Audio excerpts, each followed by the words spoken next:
샬롬, 하나님의 평강이 여러분의 삶에 가득하시길 바랍니다. 오늘 우리가 읽은 본문 말씀은 꽤 길지요. 예수님께서 수가성 여인과 만나서 대화하시는 장면과 그 여인이 사람들에게 그 예수를 전하고 그 사람들이 예수님을 만나서 예수님으로 구원을 얻는 장면들을 담고 있습니다. 여기서 수가성 사람, 그 사람들은 사마리아 사람을 이야기합니다. 사마리아 사람은 당시의 유대인들에게 이방인보다도 더 못한 취급을 받았습니다. 유대인 밑에 이방인, 이방인 밑에 사마리아 사람들 이렇게 취급했죠. 현재 세계적으로 사마리아 사람은 존재하지 않습니다. 멸종됐습니다. 여러 가지 이유들이 있지만 사마리아 사람들의 남자들이 인기가 별로 없었다고 그래요. 별로 성실하지 못했던 모양이에요. 안 그래도 작은 민족이었는데 없어져 버렸습니다.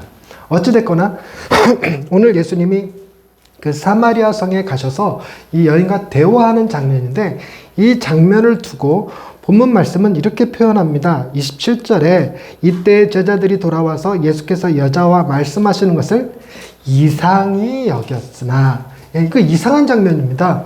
예수님이 유대인으로서 사마리아 사람과 별로 상종하지 않습니다. 그들은 예루살렘에 가기 위해서 사마리아를 통과하면 빠를지라도 사마리아로 가지 않습니다. 그들과 만나는 것 자체를 굉장히 수치스럽게 여기기 때문에 삥 돌아서 갈 정도로 굉장히 감정이 안 좋습니다. 뿐만 아니라 남녀 7세 부동석이 이때는 더 심했던 시절이기 때문에 예수님이 아무도 보는 이 없는 곳에서 단 둘이 여자랑 있는 장면도 어색한 장면이고, 이 여인이 남편 5이 있는, 그래서 사람들과 상종할 수 없는 그런 여인이었다는 사실도 굉장히 이상함을 자아냅니다. 그런데 바로 그 이상함에도 불구하고 예수님은 그 여인을 전도하였고 그 여인에게 구원을 베푸셨는데, 그 일을 두고 이렇게 얘기합니다. 34절에 나의 양식은 나를 보내신 이의 뜻을 행하며 그의 일을 온전히 이루는 이것이니라 라고 말씀하십니다. 사람들이 다 저 여인은 이방인보다 못한 사마리아 여인이고, 사마리아 여인들 중에서도 남편 5이나 있었던 음란한 여인입니다. 그런 여인에게 하나님의 뜻이 있을 리가 무엇이겠습니까? 그러나 주님은 그렇지 않았어요. 그 여인을 향한 하나님의 뜻이 있었고 그 뜻을 이루는 것이 내 양식이다 라고 표현할 정도의 사건이죠. 여러분, 하나님께서 우리를 향하신 뜻이 무엇인지 혹시 아십니까? 여러분이 이 세상에 태어난 이유가 뭔지 아십니까? 잘 모르시겠죠? 그러나 힌트를 드리면 아실 겁니다.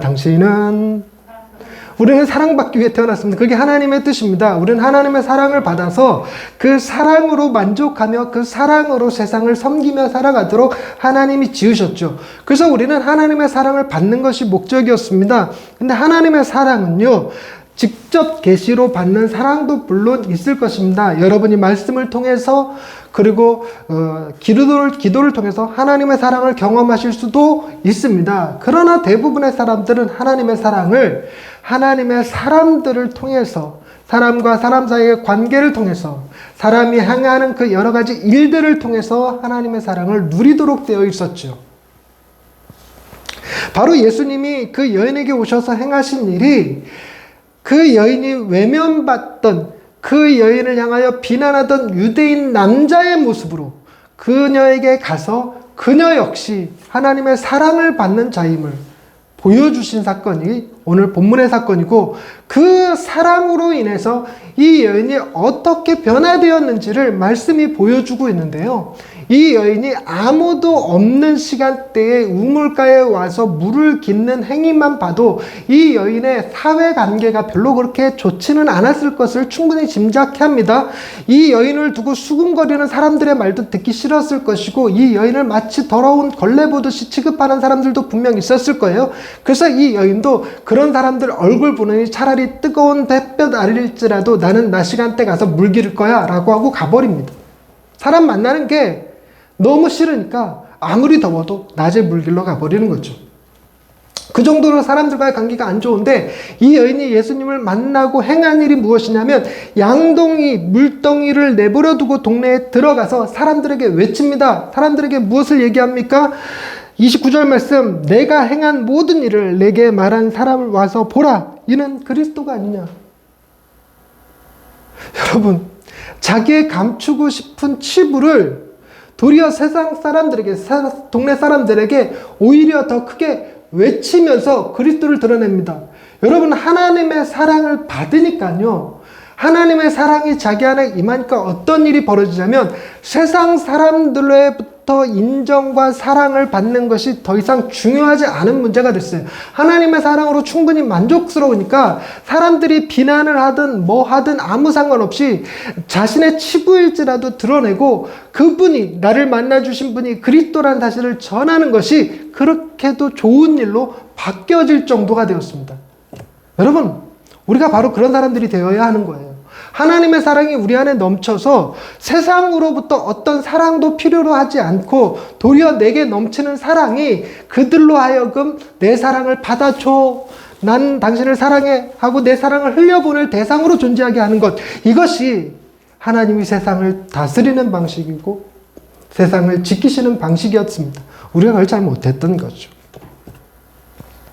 그래서 사마리아 사람들이요 모두 예수님을 만났습니다. 그래서 그들은 예수님과 이틀 동안 예수님 앞에서 말씀을 들었어요. 예수님이 특별히 이적을 행했다는 기록은 없습니다. 예수님께서 정말 물 한 잔 딱 놓고 그걸 마시는 사람들이 이틀 동안 배도 안 고프고 목마르지도 아니하는 놀라운 기적을 경험했더라, 그런 얘기가 전혀 없습니다. 오로지 말씀을 전하셨습니다. 그랬더니 41절 말씀이에요. 예수의 말씀으로 말미암아 믿는 자들이 더욱 많아졌어요. 여러분, 예수님이 그들에게 뭐라고 전했는지에 대해서는 성경이 기록하고 있지 않지만 그 말씀이 사람들로 하여금 어떤 고백을 하게 하는지는 성경에 쓰여져 있습니다. 그것이 맨 마지막 구절인 42절 말씀입니다. 중요한 말씀이니까 함께 읽도록 하겠습니다. 42절 말씀 시작. 그 여자에게 말하되 이제 우리가 믿는 것은 내 말로 임함이 아니니 이는 우리가 친히 듣고 그가 참으로 세상의 구주신 줄 알미라 하였더라. 여기서 주목해야 될 것은 예수님이 어떤 구주인가를 그들이 알았냐는 것입니다. 그들이 예수를 어떤 구주로 알고 있습니까? 세상의 구주로 알고 있다는 거예요. 세상의 구주. 여러분, 유대인들은 예수님을 하나님이 보내신 메시아, 하나님이 보내신 그리스도라고 할 때 예수님의 제자들까지도 예수님은 유대인의 메시아였습니다. 유대인의 구주였죠. 유대인을 심지어 로마의 압제로부터 해방하여 독립된 국가를 세우고 그 나라가 만세토록 평안하게 만드실 위대한 다윗과 같은 지도자, 모세와 같은 지도자로 생각했었습니다. 제자들까지도 그랬어요. 그런데 사마리아 사람들은 예수님의 말씀을 듣고 그를 유대인의 구주다, 그를 우리 사마리아인의 구주다 이렇게 얘기한 게 아니라 민족을 뛰어넘어서 이 사마리아 사람들이 예수 그리스도를 세상의 구주다라고 고백하게 만드는 놀라운 말씀이었습니다. 그래서 오늘은 제가 이 말씀을 통해서 우리가 좀 느꼈으면 싶은 게 첫 번째, 우리가 지난주에 니고데모 이야기를 나눴습니다. 니고데모가 바리새인들 중에 선생이었어요. 당시에 세상의 그 유대인의 권력 세계 속에 인싸였습니다. 인싸, 핵심 인물이었죠. 그런 그가 예수님을 찾아와서 예수님에게 거듭남에 대한 이야기를 들었습니다. 그리고 오늘은 예수님이 수가성에 가서 이 여인을 만나서 대화를 하시는데 이 여인은 그 니고데모와 비교했을 때 완전히 상극, 저 끝에 있는 여인이었죠. 이 유대인 남자를 인싸라 부르면 이 수가성 여인은 뭐라고 부를까요?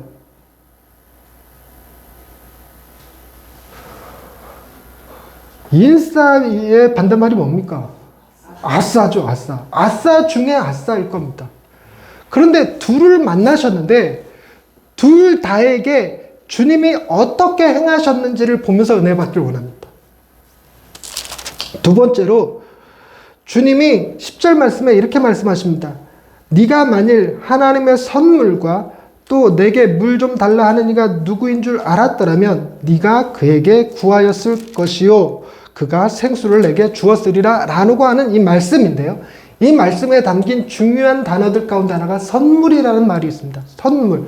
여러분, 선물은 뇌물과 다릅니다. 선물과 뇌물의 차이점이 무엇입니까? 뇌물은 어떤 행동을 요구하고 그 대가로 주어지는 것입니다. 그러나 선물은 그거와 상관없이 주는 것이죠. 여러분, 그리고 답례와 선물도 달라요. 답례는 어떤 일을 해준 것으로 인해서 주는 것이지만 선물은 그거와 상관없이 주는 겁니다. 달리 얘기해서 선물에는 조건도 필요 없고 그리고 요구도 담겨져 있지 않을 때 쓰는 표현입니다. 제가 정민 씨에게, 우리 김정민 집사님에게 선물을 하나 드립니다. 근데 우리는 선물이라는 개념이 좀처럼 마음에 와 닿지를 않아요. 선물이라는 개념이 어떻게 되냐면 도대체 이걸 나한테 왜 주시는 거야 하고 묻게 될 겁니다. 그래서 그냥 그러면 미쳤나? 이 생각하죠. 그래서 제가 그걸 좀 편안하게 해주기 위해서 매주일 기타로 반주로 이렇게 수고해 주니까 고마워서 선물하는 거야. 지금 이제 선물했습니까? 답례했습니까? 답례했죠. 또 선물했는데 제가 왜 선물을 줍니까? 되게 다음 주에 그 우리 교회 특별히 손님이 오시는데 꼭 기타 연주 좀 해갖고 와서 늦지 말고 와서 좀 해줬으면 좋겠다. 첫 곡부터 해줬으면 좋겠다 하고 주면 지금 제가 선물 준 겁니까? 뇌물 준 겁니까? 뇌물이라는 거예요. 뇌물. 그런데 뇌물도 아니고 답례도 아닌 선물 오리지널 그것 자체로 주님이 말씀하고 계세요. 지금 이 선물을 주는데 여러분 이런 선물이요. 목마르지 않게 하는 선물이었습니다. 목마르지 않게 하는 선물. 그리고 또한 물 좀 달라 하는 이가 누구신 줄 알았더라면 이러고 나죠. 지금 예수님이 여인에게 물 좀 달라고 그랬는데 이 여인에게 물 달라고 하는 내가 누군지를 알면 그 선물의 의미도 더 깊어집니다. 여러분 이 여인은 온전히 이해하지는 못했을 겁니다. 그리고 사마리아 성 사람들도 온전히 이해하는데 조금 어려움이 있었을 거예요. 왜냐하면 아직까지는 예수님이 십자가에 달려 죽기 이전이었습니다. 근데 우리는 압니다. 우리는 뭐를 아냐면 예수님께서 지금 선물이라고 말할 때 그 선물을 주시기 위하여 그분이 행하신 일이 무엇인지 알아요. 그거는 그분이 십자가에 달려 죽으시고 부활하셨던 분이라는 사실입니다. 이것은 비유가 아닙니다. 역사에 실제로 있었던 일이죠. 그걸 기준으로, 그 사건을 기준으로 선물이 마련되는 거죠. 그 선물을 이 여인에게 주셨다는 것입니다. 그것은 오늘 비유적으로 표현되어지는 것이 목마름과 관련되어 있습니다. 목마름과. 그래서 이 목마름에 대한 얘기를 할 겁니다. 그리고 마지막으로 세상의 구주시라는 이 고백에 대해서 나누려고 합니다. 첫째, 우리가 인싸와 아싸에 대한 이야기를 했습니다. 여러분, 니고데모는 인싸였습니다. 이 여인은 아싸입니다. 오늘 네가 없었고 아싸 대답이 쉽게 잘 안 나왔어. 인싸의 반대말. 네가 있었으면 바로 튀어나왔을 텐데. 인싸였던 니고데모에게 여러분 거듭남이라는 말씀을 하신 것은 그 니고데모가 가지고 있는 지위와 능력이 거듭남에 도움이 될까요? 되지 않을까요? 전혀 도움이 되지 않습니다. 여러분 우리가 지금 다시 엄마의 뱃속에 들어갔다 나오면 지금까지 수고하고 노력한 모든 것이 다 초기화가 됩니다. 여러분 저 이 초기화가 되는 거 별로 좋아하지 않습니다. 제가 어떻게 목사가 되느라고 애썼는데요. 얼마나 수고했는데요. 제가 목사 안수를 딱 받고 교회에 아이들이 전도사님이라고 부르거나 선생님이라고 부르면 5,000원 벌금을 매겼습니다. 내가 목사 안수를 받기까지 얼마나 고생했는데 12년을 공부했고 그 책을 몇 권을 읽었고 돈을 얼마를 썼는데 뭐? 선생님? 전도사님? 물론 농담처럼 얘기했습니다. 인상 쓰고 이렇게 무섭게 하진 않았어요. 실제로 5,000원을 받은 적도 없습니다. 그냥 말만 그렇게 했다는 겁니다. 그런데 거듭나버리면 이게 다 필요 없어집니다. 하나님 앞에 내 공로를 내세울 게 분명 없지만 하고 생각되는 그 사이에 뭐가 있냐면 그래도 내가 목사가 되기 위해서 얼마나 수고했는데 이게 들어가 있단 말이에요. 이게 내 정체성인데 이것마저 사라지게 만드는 게 거듭남입니다. 니고데모는 네가 아무리 수고하여 율법을 지켰고 바리새인 중에 바리새인이고 그리고 그들 가운데 선생으로 존재하고 공회원으로 살아간다 할지라도 그것이 너의 구원의 하등에 도움이 되지 않는다. 너가 행한 그 의가 하등에 도움이 되지 않는다. 너는 거듭나야지만 하나님의 나라를 볼 수 있고 그 나라에 들어갈 수 있다. 그게 지난주 말씀이었어요.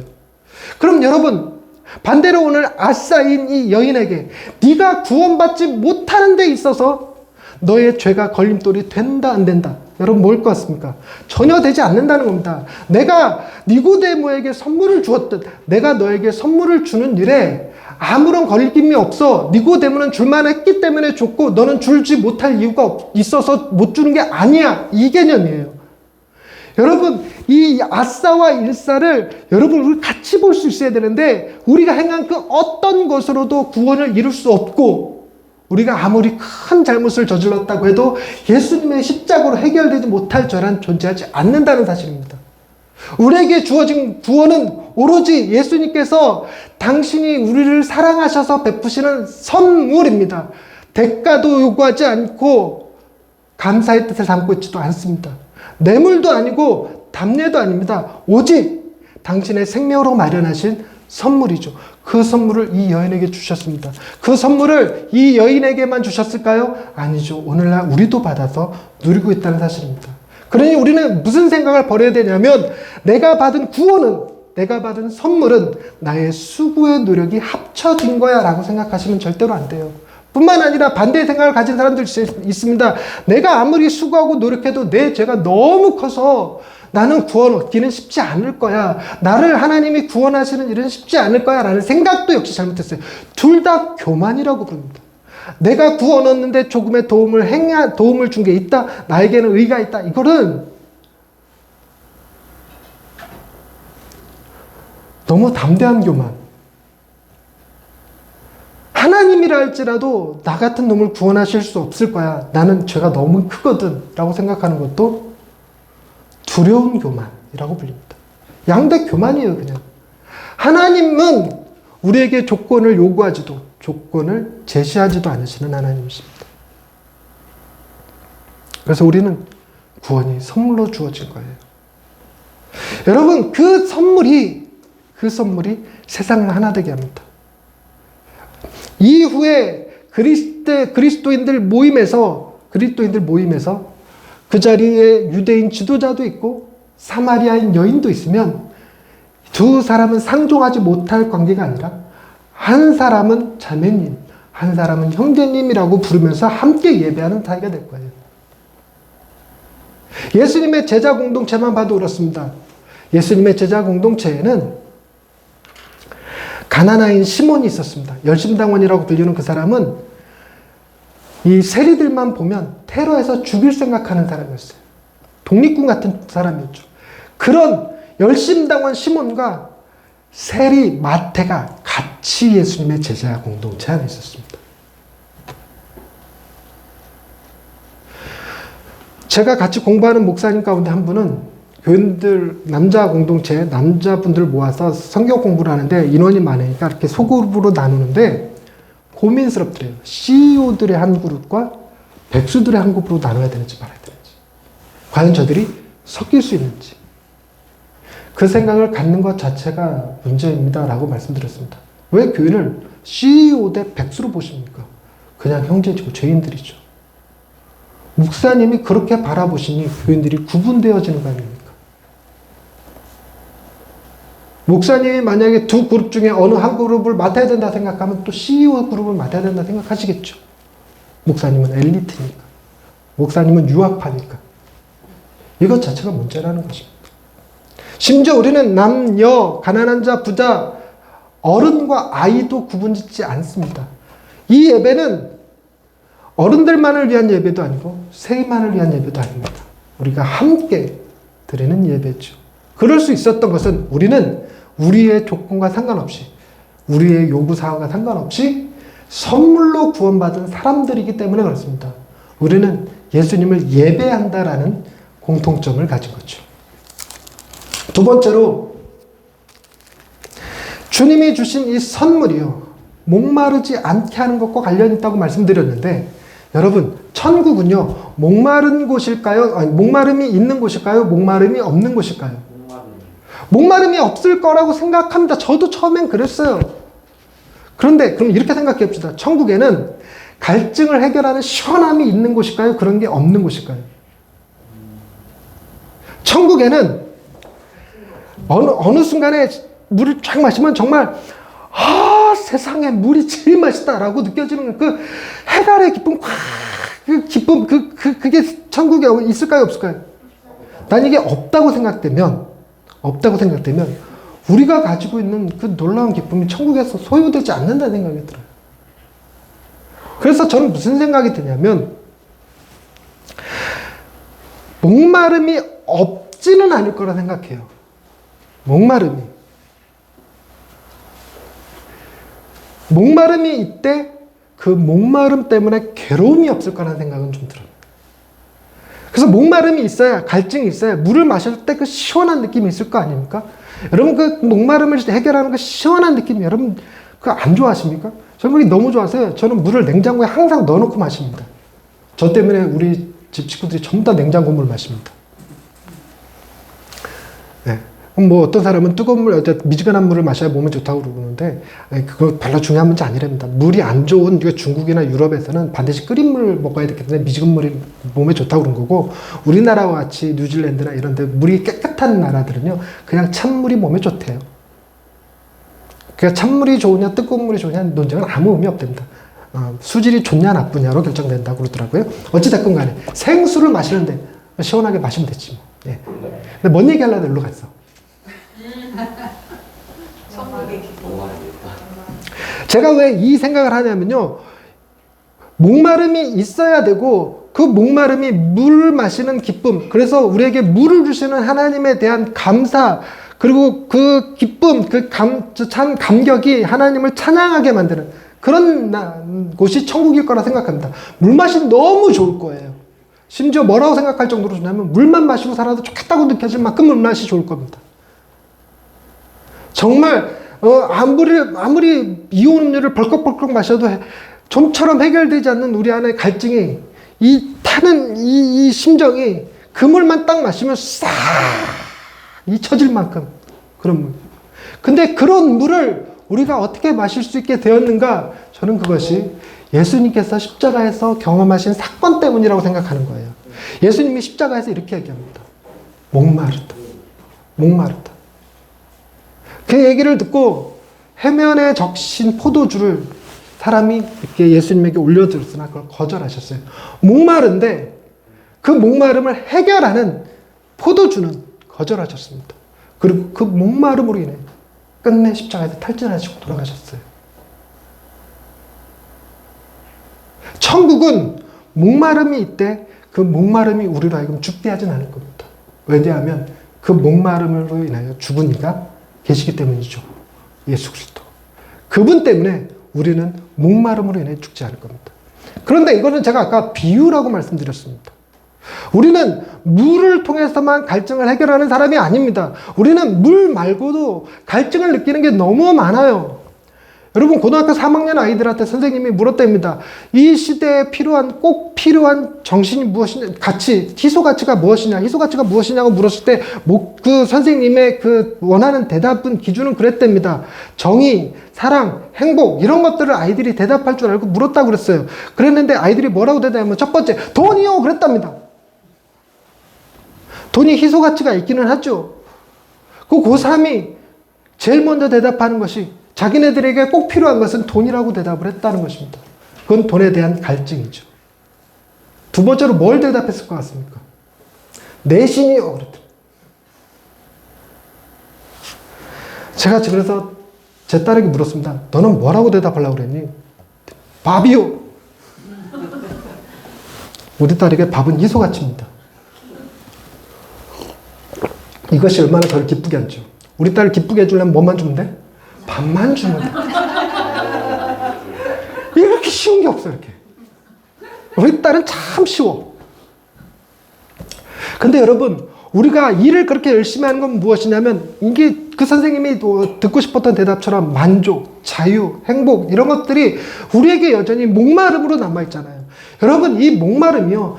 그 목마름 때문에 일해서 직장에서 돈 받으니까 돈 받을 때 기쁨으로 다가온다 정도가 아닙니다. 여러분, 우리는 도대체 이 목마름을 이 세상에 살면서 한 번이라도 해결해 본 적 있나요? 돈 때문에 목마름이, 돈이 넘치게 많아서 정말 시원타.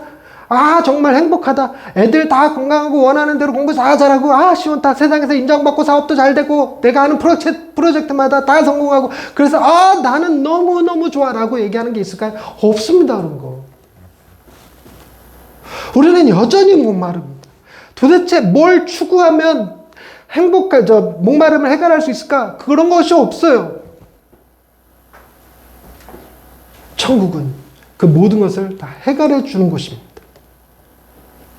왜냐하면 예수님이 목마름을 경험하셨기 때문에. 예수님이 제자들에게 버림받으셨고, 예수님이 세상 사람들의 손가락과 비난을 받으셨고, 예수님이 온몸에 물과 피를 쏟으시고, 예수님이 심장까지 터져서 우리를 위하여 죽어주셨기 때문에 우리는 그런 고통을 수반하지 않고도 목마름을 해결할 수 있는 참된 복을 누리게 된 것이지요. 여러분, 우리 중 여기에서 목마름을 경험하지 않을 사람은 아무도 없습니다. 아무리 공부를 열심히 하는 아이들도 성적에 대한 목마름이 있죠. 그리고 성적이 안 돼서 해탈을 경험하는 애들이 있습니다. 행복은 성적순이 아니잖아요. 말은 그렇게 하지만 해탈로부터도 목마름을 해결하지 못합니다. 더 해탈해야 돼. 그래 놓고 성적이 찍었는데 잘 나오니 미안합니다. 마지막으로 세상의 구주라는 얘기에 대해 우리는 들어야 될 메시지가 있습니다. 하나님이요, 이스라엘 민족을 특별히 사랑하셔서 그들을 선택하시고 그들로 하여금 하나님의 율법을 주셔서 지키게 하셨습니다. 그래서 유대 민족들은 세상 가운데서 자기네들이 하나님의 특별한 선택을 받은 민족이라고, 선민이라고 한 자부심이 매우 강했습니다. 구약의 이야기들이 그것들을 담고 있죠.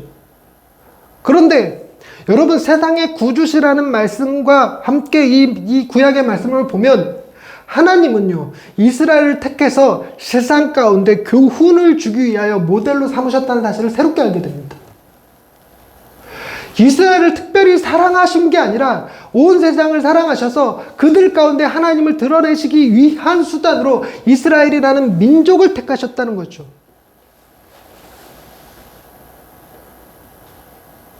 이 가운데 하나님께서 우리 가운데 오신다고 생각해보면, 여러분들을 만나기 위해서 주님이 오신다고 생각해보면, 하나님이 저의 몸을 통해서 여러분 가운데 드러나면 저를 사랑하신 겁니까? 여러분들을 사랑하신 겁니까? 여러분들을 사랑하신 거죠. 여러분에게 그분 하나님이 자신을 드러내시기 위하여 한 사람을 썼다? 그 사람이 재운다. 이런 정도의 개념이니까요. 이스라엘 민족이 선민이라는 사실을 뒤집어 버린 것이 예수님이 이스라엘의 구원을 위해 이 땅에 오신 게 아니라 세상의 구주로 오셨다는 사실을 볼 때 분명히 드러납니다. 이로 인해서 예수님의 제자들이 유대인들만 구원하고 유대인들만 전도하고 유대인들을 위한 교회만 세우는 것에서 벗어나서 이방인들을 향해 나아가고, 그들의 손에 죽는다 할지라도 그들에게 하나님의 아들 예수가 온 세상의 구주가 되신다는 사실을 외치게 했어요. 그 결과 2000년의 세월이 흘러서 그 이스라엘의 반대쪽에 있는 우리나라가 그 나라로부터 정반대쪽에 있고, 시간적 갭도 2000년이나 흘른 지금 우리에게 복음이 임했고, 우리도 그들과 같이 하나님을 예배하는 공동체로 모일 수 있게 되었다는 것입니다. 그것을 유대인들만 몰랐어요. 심지어 제자들도 몰랐어요, 처음엔. 근데 이 사마리아 성 사람들은 알아들었다는 겁니다. 사마리아 사람들은 알아들었어요. 왜 알아들었냐면 사마리아 사람들은 유대인이 아니었기 때문에 가능했어요. 무슨 얘기냐면, 유대인이신 예수님은 얼핏 보기에 수많은 민족들 가운데 유대인으로 오셔서 십자가를 지셨다면 유대인의 구원자라는 느낌이 확 들지만, 그분이 유대인의 모습으로 사마리아 성에 들어와서 그들과 함께 대화를 나누고 그들에게 하나님의 말씀을 전하시는 그 모습 속에서, 유대인들을 모델로, 하나님이 유대인들을 도구로 삼아서 세상 가운데 우리를 구원하시길 원하시는 거구나 하는 것을 보았습니다. 만약에 예수님이 사마리아 사람으로 오셔서 그들 가운데 들어갔다면 그들의 고백은 사마리아의 구주라고 생각했을 겁니다. 달리 얘기해서 우리에게 오셔서 한국인의 모습으로 오셔서 말씀하셨으면 한국 사람들의 구주라고 얘기할 겁니다. 또 감사하게도 주님은 유대인의 모습으로 오셔서 사마리아에 가서 복음을 전하셨고 그들에게서 자신이 메시아임을 드러내심으로 그분이 세상의 구주시라는 사실을 사마리아 사람들이 먼저 알아보게 했습니다. 그럼 생각해 보십시다. 유대인들은 유대인의 구주라고 생각했기 때문에 예수를 이방인들에게 전하는 일이 불편했을 거예요. 심지어 베드로조차 그랬습니다. 베드로조차 이방인에게 복음 전하는 걸 너무 힘들어했어요. 그래서 환상 중에 보자기가 하늘로부터 내려오는데 온갖 더러운 것이 그 안에 가득 있고 그걸 먹으라고 하시는 하나님의 음성을 들은 이후에 이방인 고넬료에게 가서 복음을 전할 수 있는 사도가 되었습니다. 그만큼 이방인에게 다가가는 게 어려운데 사마리아 사람들은 그렇지 않은 거죠. 여러분, 민족과 민족 간의 분열이 있습니다. 그 한복판을 우리가 뭐로 보고 있죠? 우크라이나와 러시아로 보고 있죠. 우크라이나 쪽에 붙은 서방 세력과 러시아에 붙은 공산 세력들이 또다시 분열 조짐을 보이고 있습니다. 그래서 세상이 둘로 나뉘어질 것 같은 분위기예요. 이들이 모여서 함께 하나 될 수 있는 기회는 뭘까요? 그게 바로 복음입니다. 우리가 한 구주, 한 왕을 섬긴다는 것은 그것이 우리가 하나 될 수 있는 기회를 만들어줍니다. 말씀을 정리하십시다.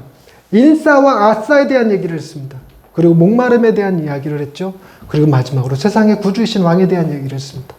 결국 원하는 게 무엇이냐면 하나님은 우리를 하나가 되는 걸 원하셨습니다. 인싸든 아싸든 구분되지 않냐고. 뇌물과 담례로 생각하지 않는 선물이 나눠지고 그들이 무엇을 추구하든 어차피 다 목마를 것이라는 생각 아래 오로지 하나님 앞에서만 목마름을 해결할 수 있는 저 천국 그 나라를 소망하면서 그분을 나의 왕, 나의 구주로 고백하며 모이는 우리가 그 하나 되는 공동체죠. 여러분들도 하나를 이루라고 하는 얘기가 아닙니다. 이야기의 결론은 우리가 하나 되는 일에 주님이 당신의 생명을 십자가에 내어놓으셨다는 것이죠. 우리는 분열하면 안 됩니다. 분열했다가도 주님의 십자가를 보면 다시 하나 되는 길을 걸어야 될 것입니다. 여러분, 우리를 하나 되게 하신 주님을 여러분들은 깊이 사랑하실 수 있게 되기를 바랍니다. 주님이 하나 되게 하신 그 일을 우리가 깨는 일이 없기를 바랍니다. 그리고 하나님이 우리를 하나 되게 하신 것에 대한 감사가 여러분의 삶에 가득하시기를 바랍니다. 하나님은 우리가 하나 되는 일에 그분의 초대를 받기를 원하셨습니다. 기도하십시다. 하나님, 우리가 니고데모와 같을지라도 혹은 우리의 모습이 수가성 우물가에 있는 여인과 같은 모습일지라도 그리고 우리가 유대인이건 혹은 사마리아 사람이건 또 다른 이방인이건 상관없이 우리를 불러 하나님의 자녀가 되게 하시고 하나가 되게 하시고 그 일을 이루기 위해 친히 십자가를 지신 주님을 보게 하셔서 감사합니다. 주님이 하나 되게 하신 것 힘써 지킬 수 있길 원하고 또한 주님이 하나 되게 하신 것 안에서 성도의 귀한 교제가 이루어지며 그 안에서 기쁨을 누리게 하여 주옵소서. 주님께 감사드리며 예수님의 이름으로 기도드립니다. 아멘.